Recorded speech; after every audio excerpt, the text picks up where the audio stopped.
International Relations Specialist Cesar Jimenez Algeria joins me now. Thanks very much for joining us, Cesar. Can you talk about the economic challenges the APEC region faces and the reforms being discussed this week? Sure, thank you so much for the invitation. First of all, I would like to tell that for the region, APEC is quite important because it produces like these multilateral spaces for all the governments and all the economies here in the Latin American region to reach out to other countries and to get deep into their negotiations and, of course, their bilateral relations.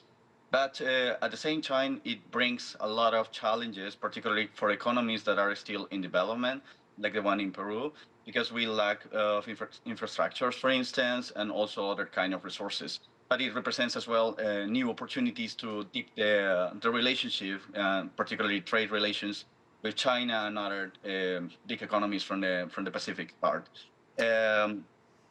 Yes, please go ahead. Peru and China are strengthening their free trade agreement, aren't they? Can you talk a little bit about the infrastructure and the tech investments involved in those agreements? Yes, for sure. Like one of the main projects that China has been brought into this kind of negotiations is, of course, the Shanghai port that is going to be a hub for all the Pacific and represents a huge investment, but also a huge revenue. For instance, there's around like 750 million soles, which is the currency here in Peru, that will be the first revenue between 2025 and 2026. Of course, the main economies that will be benefited by it might be agriculture and, of course, the mining sector as well, which is one of the main exportations or the sector of exports and import that works here in Peru and as well with China and probably other countries in the region, such as Chile.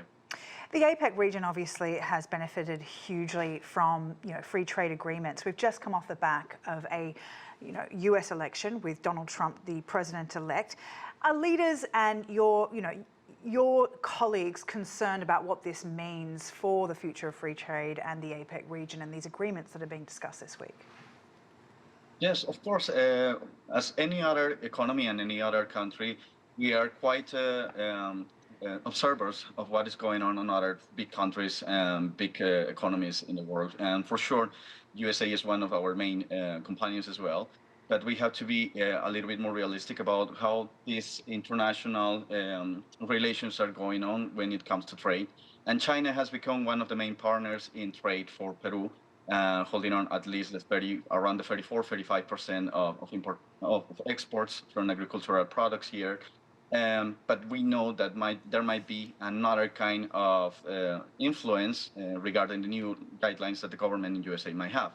There might be, for instance, more recession, like USA economy with this new discourse could be a little bit more closed and not necessarily an open market. Then there might be some even more opportunities to get deeper with with bilateral relations on trade with other countries such as China.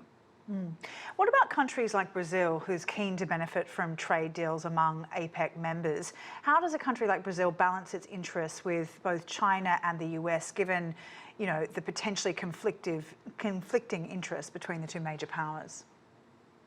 Yes, of course. Brazil is quite an important country here for the region, with Lula da Silva, which is also invited to this event in Lima.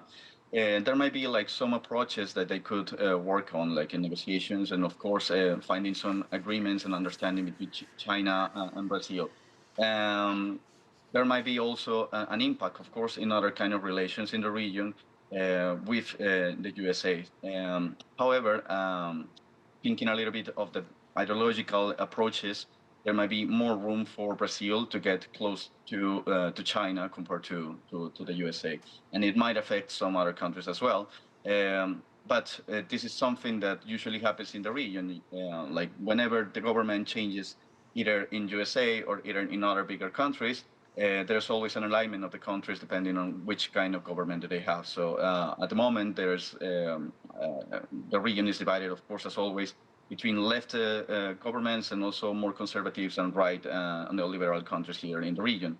Right now, well, Brazil is more aligned with probably what China is promoting as a foreign policy compared to USA.